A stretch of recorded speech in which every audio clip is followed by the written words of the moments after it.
Aujourd'hui, nous allons continuer notre fameux enseignement qui est intitulé Le mystère caché du Christ, qu'il a révélé à ses saints apôtres et prophètes, qu'il a daigné nous donner au fil des siècles à travers cette compilation de livres qu'on appelle la Bible. Nous allons nous pencher sur le rapport qui existe entre le péché et Jésus-Christ. D'entrée de jeu, j'aimerais dire que Jésus-Christ a eu affaire dans son incarnation au péché sans S et au péché avec S. Vous devez comprendre que je veux parler du péché et des péchés. Car autant il est écrit dans 1 Corinthiens chapitre 7 verset 28 que le Christ est mort pour les péchés, autant il est écrit dans Jean chapitre 1 verset 29 que voici l'agneau de Dieu qui ôte le péché du monde. La question c'est à quoi se réfère donc lorsqu'on parle du péché? À quoi se réfère donc lorsqu'on parle du péché? Dans un premier temps, j'aimerais introduire une petite définition des péchés, vous disant que les péchés ne sont rien d'autre qu'une somme d'actes mauvais qui sont des transgressions perpétuelles de la loi et qui découlent tout simplement du péché. Donc, après avoir dit ceci, je vais directement parler du péché parce que c'est le péché qui nous intéresse. Le péché le mot péché apparaît pour la première fois dans la Bible dans Genèse chapitre 4 verset 7 où Dieu s'adresse à Caïn et je cite, si tu agis bien, n'y aura-t-il pas élévation? Si tu agis bien, si tu n'agis pas bien, le péché est couché à ta porte et son désir se porte vers toi, mais toi, domine-le. Donc, ce mot péché vient de l'hébreu rataha. Rataha. J'espère que je prononce bien rataha. Dont l'origine lui-même est rata. Rata. Rata. J'espère que je prononce bien, que la communauté hébraïque ne va pas me lapider à ce sujet. Je vais faire de mon mieux. Mais nous voulons expliquer certaines choses. Donc rata, qui vient de rata, signifie littéralement manquer le but ou manquer son chemin, d'une manière littérale. Donc, c'est pratiquement le même sens que le mot grec harmatia, qui est traduit en français par péché. Donc, harmatia a le même sens que rata en hébreu. Et ça veut dire littéralement manquer le but ou manquer son chemin. Donc, de tout cela, qu'est-ce que nous pouvons donc tirer comme définition? C'est que le péché est une condition mentale influençant les émotions, les pensées et les actes des humains et agissant en eux comme une loi contraire qui s'oppose à toute loi et aux commandements qui viennent de Dieu. Donc je vais reprendre. Le péché est une condition mentale influençant les émotions, les pensées et les actes des êtres humains et agissant en eux comme une loi contraire qui s'oppose à toute loi, au commandement qui vient de Dieu. C'est pourquoi Paul, en parlant de ses expériences personnelles en rapport avec la loi et le péché, disait déjà ceci dans Romains chapitre 7, verset 7 à 11. Romains chapitre 7, verset 7 à 11. Là, il est écrit, que dirons-nous donc? La loi est-elle péché? Que cela n'arrive jamais. Mais je n'ai connu le péché que par le moyen de la loi. Car je n'aurais pas connu la convoitise si la loi n'avait pas dit tu ne convoiteras pas. Mais saisissant l'occasion, le péché produisit en moi, par le moyen du commandement, toutes sortes de convoitises, parce que sans la loi, le péché est mort. Mais autrefois, sans la loi, je vivais. Mais le commandement étant venu, le péché a repris vie, mais moi, je mourus. Le commandement qui était pour la vie, j'ai trouvé qu'il était pour la mort. Car le péché, saisissant l'occasion, m'a trompé par le moyen du commandement et m'a tué par son moyen. L'apôtre Paul explique quelque chose. Il est en train de parler d'une réalité ou des réalités qu'il a expérimentées, des choses qu'il a expérimentées pendant qu'il était encore sous la restriction de la loi. Donc, l'apôtre Paul est en train de parler des choses qu'il a vécues quand il était encore sous la loi, parce qu'il n'avait pas encore expérimenté la grâce. Donc, il nous parle des choses particulières. À ce moment-là, quand Paul voulait, il voulait appliquer la loi qui dit tu ne convoiteras point. Ce qui se passe, c'est que quand il voulait appliquer cette loi, ce commandement, il réveillait en lui quelque chose. Paul réveillait en lui une contre-loi, selon la définition qu'on a donnée plus tôt. Paul réveillait en lui une contre-loi qui lui disait de faire exactement le contraire de ce que la loi lui demandait de faire. Donc, toujours étant sous la restriction de la loi, toujours étant sous la loi, voici ce que Paul dit. On reste dans Romains chapitre 7, versets 19 et 24. Voici ce que Paul dit. Car le bien que je veux, je ne le fais pas. Mais le mal que je ne veux pas, je le pratique. Or, si ce que je ne veux pas, moi, je le fais, ce n'est plus moi qui accomplis cela, mais le péché qui habite en moi. Je trouve donc cette loi au-dedans de moi. Quand je veux faire ce qui est bon, c'est le mal qui est à ma portée. Car je prends plaisir à la loi de Dieu selon l'homme intérieur. Moi je vois dans mes membres une loi qui lutte contre la loi de ma pensée, c'est-à-dire la loi de Dieu dans ma pensée, et qui me rend captif de la loi du péché qui est dans mes membres. Misérable être humain que je suis, qui me délivrera du corps de cette mort. Je reprécise ici, parce qu'il est très important de repréciser ça. Je reprécise ici que Paul est en train de parler de sa condition avant qu'il ne connaisse et expérimente la grâce de Dieu. Il parle de sa condition lorsqu'il est encore sous la restriction de la loi, lorsqu'il est encore sous la loi. Donc, au même moment, Paul, par ces textes différents, qu'est-ce que nous venons de lire, est en train d'exposer, il est en train d'exposer la condition de l'être humain avant que Jésus-Christ n'apparaisse sur la terre. L'humanité était dans l'impasse. Cette humanité était dans l'impasse. Romains chapitre 5, versets 12 à 14 nous dit ceci. C'est pourquoi, par le moyen d'un seul être humain, le péché est entré dans le monde, et par le moyen du péché, la mort. De même aussi, la mort s'est étendue sur tous les humains, par lequel tous péchèrent. Car jusqu'à la loi, le péché était dans le monde.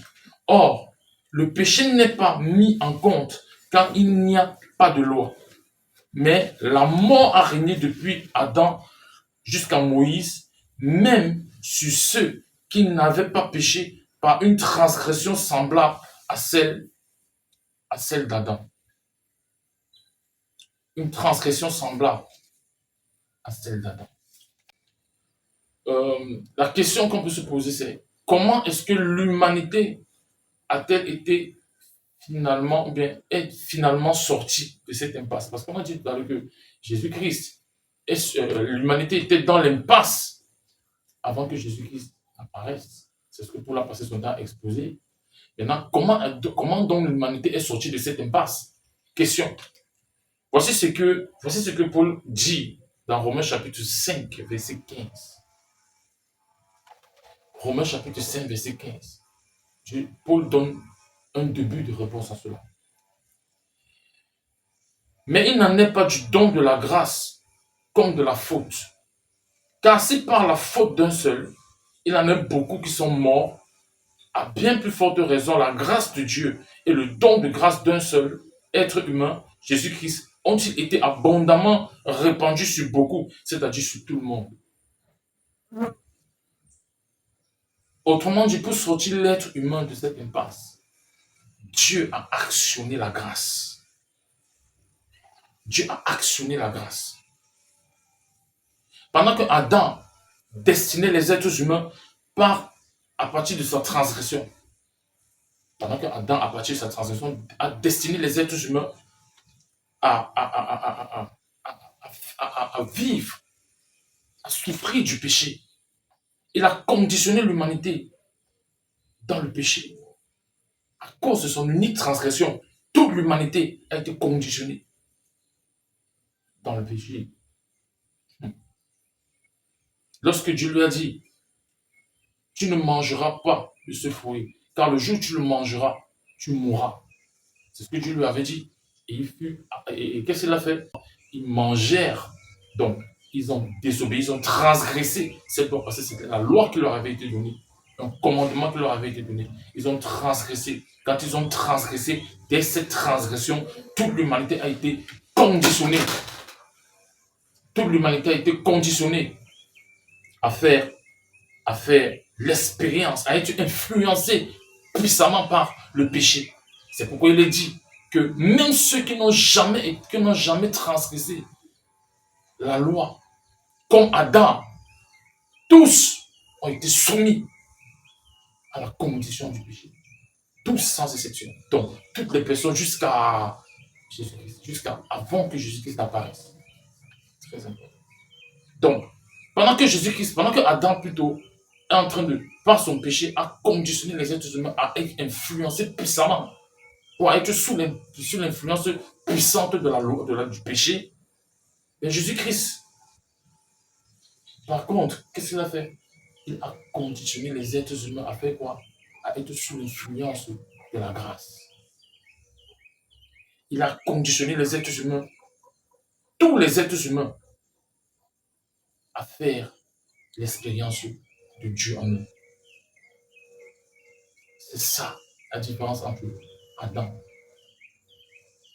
et Jésus-Christ.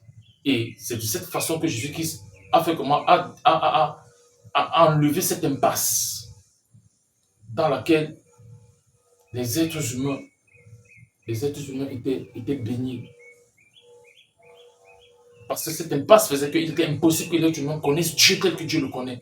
En lui, à cause de cette condition de péché. Mais Jésus-Christ, Dieu a actionné sa grâce. Là où le péché a abondé, la grâce a surabondé. La grâce a surabondé dans la personne de Jésus-Christ. Tout comme le péché a abondé dans la personne d'Adam. C'est très important. La question maintenant c'est, comment est-ce que techniquement, comment est-ce que Jésus-Christ a pu le faire? Romains chapitre 7, verset 8. Romains chapitre 7, verset 8. Il nous a dit ceci. Sans la loi, le péché est mort. Sans la loi, le péché est mort. Et Jean chapitre 1, verset 29 dit ceci. Voici l'agneau qui ôte le péché du monde. Autrement dit, pour que Jésus-Christ puisse faire ce qu'il a fait, sortir l'humanité de cette impasse, il fallait qu'il rende obsolète ou alors qu'il abolisse la loi. Pourquoi? Parce que la loi était l'instrument qui renforçait le péché, qui renforçait la puissance du péché dans l'homme. La loi était ce qui renforçait la puissance du péché dans l'homme. C'est pourquoi Jésus-Christ, donc, qu'est-ce qu'il devait faire? il devait d'abord abolir la loi. Ensuite, qu'est-ce qu'il devait faire? Il devait détruire le péché. Maintenant, la question c'est comment, réellement, il a pu le faire? Tout s'est passé dans son corps, dès son incarnation jusqu'à sa mort. Tout s'est passé dans son corps, dès son incarnation jusqu'à sa mort. Première chose, Jésus qui s'est identifié au péché dans son propre corps. Jésus qui s'est identifié au péché dans son propre corps. On peut lire dans 2 Corinthiens chapitre 5, verset 21. Vous aurez le temps, vous allez lire, vous allez vérifier. Deuxième chose, c'est que dans son propre corps, il a emprisonné et condamné le péché. Dans son propre corps, il a emprisonné, condamné le péché. Vous pouvez lire dans Romains chapitre 8, verset 3. Troisième chose, dans son propre corps, à sa mort, à la croix, il a rendu le péché impuissant. Romains chapitre 6, verset 10. Quatrièmement, au même moment, il s'identifiait au péché. Au même moment, il rendait le péché impuissant dans son propre corps. Au même moment, dans son propre corps, plus précisément à la croix, il accomplissait la loi, la rendait obsolète et anéantissait toute sa puissance dans le genre humain. Vous pourrez le voir dans Jean chapitre 19, verset 28 à 30, pour le fait que Christ ait tout accompli. Vous pouvez également le voir dans Hébreux chapitre 8, verset 13, pour le fait que Christ ait rendu la loi et lancé l'alliance obsolète.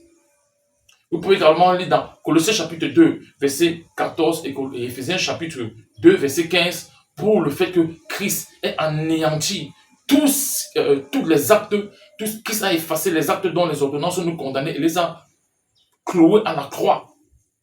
Il a anéanti tout ce qui créait l'inimitié à travers la loi. Il a fait à la croix.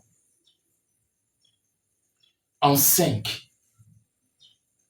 Maintenant, la Bible dit, Christ est la fin de la loi. Romains chapitre 10, verset 4. Maintenant, ce qu'il faut savoir, nous allons parler de ce qu'il faut savoir, c'est que Christ a destiné toute l'humanité à faire l'expérience de toute la plénitude de Dieu en elle-même. C'est-à-dire quoi? C'est-à-dire à faire l'expérience de l'Esprit de Dieu. À faire l'expérience de l'Esprit de Dieu. Maintenant, je vais ajouter quelque chose. Ceux qui expérimentent l'Esprit de Dieu en eux, en fait, sont ceux qui font l'expérience de la grâce de Dieu. Dieu a destiné l'humanité tout entière à faire l'expérience de la grâce de Dieu, à faire l'expérience de l'Esprit de Dieu. Mais ce sont ceux, mais ce n'est pas tout le monde qui fait cette expérience. Ce n'est pas tout le monde qui expérimente l'Esprit de Dieu en lui. Quoique l'Esprit de Dieu soit là. Déjà. Deuxième chose à savoir. Chaque fois qu'un croyant veut pratiquer la loi, pour soi-disant ne pas pécher contre Dieu. Ça me fait rire. Ce croyant est en fait en train d'activer ou réactiver dans ses membres le péché que Christ a rendu impuissant à la croix, dans son propre corps. Par conséquent, ce même croyant est en train de s'écarter de la grâce de Dieu pour devenir esclave dans ses membres de quelque chose que Christ a anéanti et a détruit à la croix.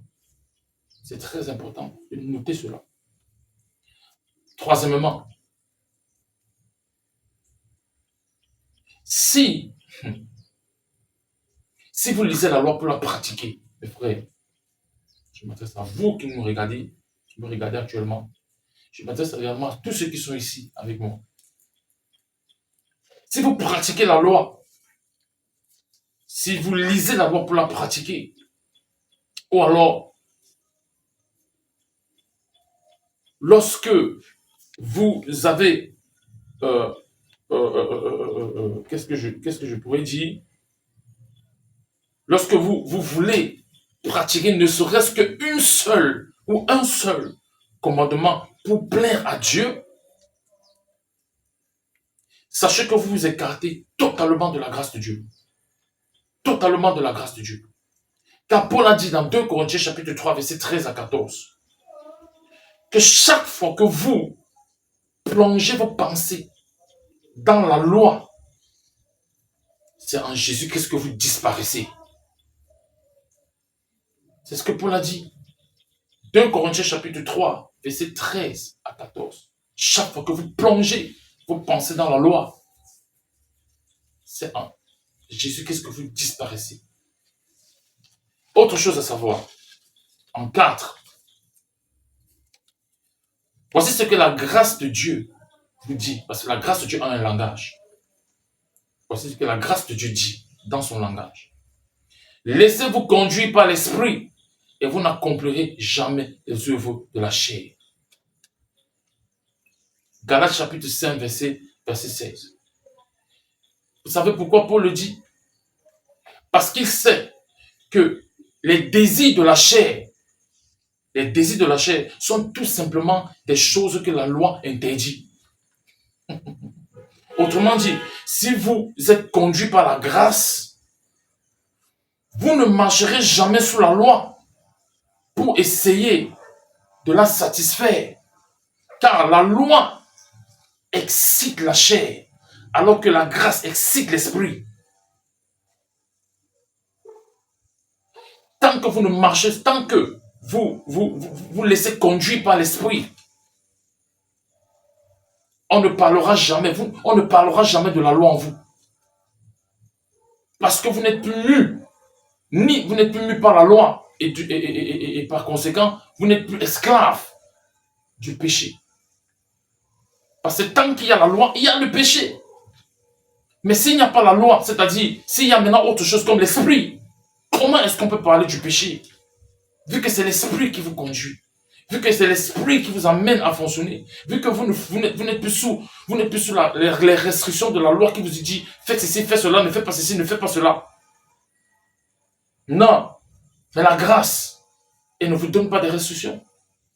Elle vous influence par l'esprit, vous amenant à faire exactement ce que Dieu veut que vous fassiez, au moment où il veut que vous fassiez. Et au lieu où il voudra que vous le fassiez. C'est ça la grâce de Dieu. En 5, ce qu'il faut savoir. La grâce de Dieu dit ceci, pour que vous compreniez bien le langage de la grâce. Hébreux chapitre 13, verset 21. Que Dieu fasse en vous ce qui lui est agréable par le moyen de Jésus-Christ. C'est voilà ce que la grâce dit. Que Dieu fasse lui-même en vous ce qui lui est agréable par le moyen de Jésus-Christ. En 6, chaque fois que vous mettez des restrictions en vous-même, parce que vous voulez plaire à Dieu, parce que vous voulez atteindre Dieu, sachez que vous êtes hypocrite. Parce que quelque part, vous savez très bien dans votre âme qu'il est impossible de plaire à Dieu par les œuvres. Mais plus vous insistez à le faire, plus vous exposez votre hypocrisie vis-à-vis de Dieu. Et vous me démontrez aussi par là que vous êtes charnel. Parce que c'est par votre propre chair et par votre propre moyen que vous voulez plaire à Dieu.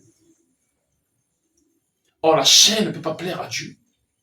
La chair ne peut pas atteindre Dieu. Vous ne pouvez pas atteindre Dieu par vos œuvres. Vous ne pouvez pas atteindre Dieu par la chair. Hypocrisie, illusion. Si vous le faites, arrêtez cela, mes frères, parce que vous allez vous embourber dans des condamnations personnelles, par des jugements personnels, par le manque d'expérience de l'amour de Dieu en vous. Car il est dit quelque part dans 1 Jean, que si votre cœur vous juge, sachez que l'amour de Dieu est plus grand que votre cœur. L'amour de Dieu est exposé par la grâce de Dieu. La grâce de Dieu a été donnée pour révéler l'amour de Dieu aux hommes. Mais la loi a été donné pour révéler la mort et la condamnation aux hommes. Des jugements. Ça, ce sont des choses qu'il faut savoir. Je vais parler d'autre chose. Une autre chose en plus. En 7, pendant que la loi vous dit, faites tout pour atteindre Dieu par vos efforts, pour le plaire, comme je disais tantôt. La grâce de Dieu, elle, par contre, vous dit que Dieu vous a déjà atteint. Dieu vous a déjà atteint en demeurant en vous. Vous le plaisez déjà. Il vous aime tel que vous êtes.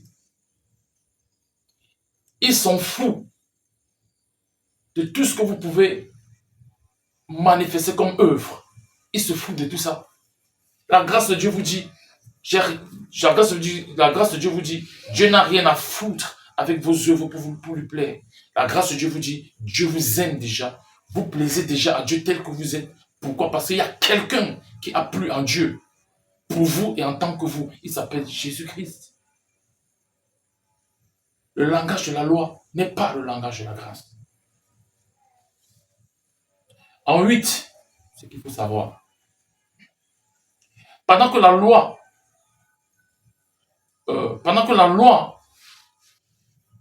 vous emmène à être de plus en plus conscient du péché et vous donne la conscience du péché à tout moment, mais la grâce de Dieu vous rend de plus en plus conscient ou conscient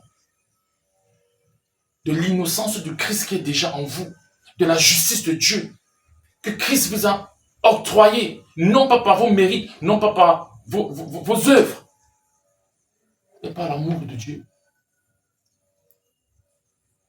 Parce que la grâce de Dieu, comme je l'ai dit tantôt, révèle l'amour de Dieu. Là.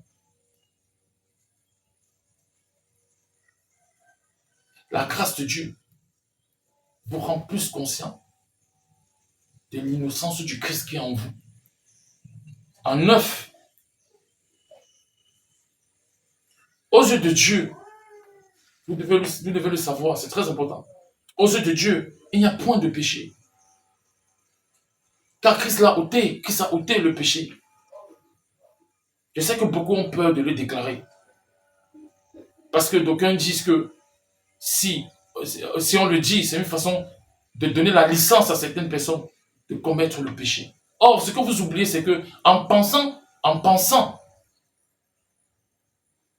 que on donne la licence aux gens de commettre le péché, en leur disant que Christ a ôté le péché, en fait, vous qui pensez comme ça, vous êtes justement en train de révéler au monde que vous êtes encore sous la loi, que vous êtes encore conscient du péché, vous êtes encore conscient, vous avez encore la conscience du péché, et donc vous êtes déchu de la grâce de Dieu, parce que vous n'avez pas compris ce que c'est que la grâce. La grâce de Dieu, c'est la vie de l'esprit, la vie selon l'esprit.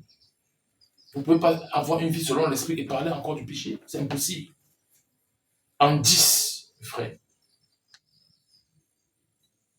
sortez de l'hypocrisie qui vous fait croire que vous pouvez plaire à Dieu par vos œuvres. Je répète cela. Je suis revenu sur ça. Ça fait 3 ou 4 fois que je suis en train de parler de la même chose. Sortez de cette hypocrisie qui vous fait croire que vous pouvez plaire à Dieu par vos œuvres. Et embrassez l'amour de Dieu qui vous dit que vous plaisez déjà à Dieu. Vous plaisez déjà à Dieu. Parce qu'il y a quelqu'un qui a plu à Dieu avant que vous ne veniez au monde. Christ. Je vais conclure cet enseignement en vous disant ceci. Le mystère caché du Christ ne réside pas sur le fait que le péché a été annoncé comme devant être ôté par le Seigneur.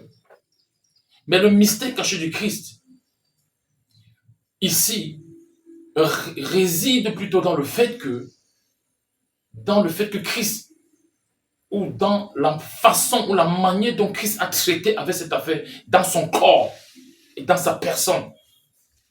C'est là d'où vient, techniquement, là d'où réside le mystère. Parce que ça, la personne ne l'a connu, jusqu'à ce que Paul, son apôtre, vienne nous le révéler par l'Esprit du Seigneur. Le péché ici est finalement cette condition dans le cœur de l'être humain qui le rend automatiquement rebelle à Dieu. Automatiquement rebelle à Dieu à chaque fois que la loi est réactivée. Cette loi, ou alors ce péché qui l'empêche de voir ou de se voir tel que Dieu le voit, c'est-à-dire sous la grâce et sous l'influence même de Dieu. Je veux prier. C'est très important parce que je sais que c'est un enseignement extrêmement difficile pour beaucoup qui ne comprennent pas la grâce de Dieu et qui pensent que quand on parle de la grâce de Dieu, on a te dit faites ce que vous voulez. Qui n'ont pas compris que la grâce de Dieu, qui est l'influence de Dieu en l'homme, dans le cœur de l'homme, nous amène à vivre selon l'esprit.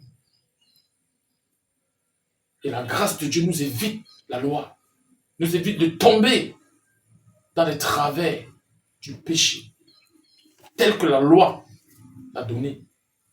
Parce que nous n'en est plus sous la loi. La grâce de Dieu nous évite de tomber dans les travers des condamnations, dans les travers des jugements. Souvenez-vous, Paul a dit quelque chose dans Romains chapitre 8, quelque part, dans Romains chapitre 8, que qui condamnera les saints? Qui les accusera? Mais si Paul le disait, c'était parce que il faisait allusion à la grâce. Parce que tant que vous êtes sous la grâce, tant que vous expérimentez la grâce, tant que vous avez la vie de l'esprit, vous n'êtes jamais, aucunement jamais, vous n'êtes sous la loi. Dieu est merveilleux. Vous devez également savoir une chose. La loi est comme un maître qui nous dit quoi faire et quoi ne pas faire. Et lorsque nous ne faisons pas ce que la loi dit, il est trop facile pour nous d'accuser. Car la loi nous amène toujours dans une situation d'accusation. Ce n'est pas moi, c'est telle chose, c'est telle personne. Parce qu'on ne veut pas assumer. On ne veut pas assumer. Tout comme Adam n'a pas assumé. Tout comme Ève n'a pas assumé. C'est ça la loi. Ça expose l'hypocrisie. Mais la grâce de Dieu vous rend responsable de vos actes. La grâce de Dieu vous dit, tout m'est permis, mais tout ne m'est pas utile. Je ne me laisserai point asservir par quoi que ce soit. La grâce de Dieu vous dit, s'il fallait que vous soyez asservis par quelque chose, ça ne peut qu'être que à travers la loi. Mais parce que vous n'êtes point sous la loi et que vous êtes responsable désormais de vos actes, l'esprit en vous vous rend supérieur à tout ce qu'on appelle loi et à tout ce qu'on appelle chair que la loi excite en vous. J'aimerais vous dire une chose. Ne vous mettez plus dans des problèmes. Ne soyez plus dans des jugements personnels. N'essayez pas de faire des performances avec Dieu. Oh, je ne veux pas faire ceci. Si je ne fais pas ceci, peut-être que je ne vais pas plaire à Dieu. Laissez ça. Vous êtes hypocrite. Si vous êtes dans ce système-là, je vous dis que vous êtes hypocrite parce que vous savez très bien, je répète, que si vous essayez de vous restreindre au point de ne pas faire ce que vous dites que vous ne voulez pas faire pour plaire à Dieu, la vérité c'est qu'il y a autre chose que vous ferez qui va blesser Dieu. Et ça sera un enchaînement de choses qui ne s'arrêtera jamais. Sortez de votre hypocrisie et embrassez la grâce de Dieu qui vous dit l'esprit et non la chair. L'esprit et non la loi. L'esprit et non l'envie de chercher à plaire à Dieu. Car dans l'esprit et par l'esprit du Christ qui est déjà en vous, vous plaisez déjà au Seigneur. Je prie que vous ayez cela à l'esprit tous les jours de votre vie et que vous compreniez que vous ne dépendez de personne, ni de la loi. Vous n'êtes ni débiteur de la loi, ni débiteur du péché. Mais si vous devez quelque chose, vous le devez dans la grâce. Parce que Dieu vous a conditionné afin que la grâce soit votre partage. Avec pour unique loi la foi. Vous êtes bénis dans le nom du Seigneur. Amen. God bless.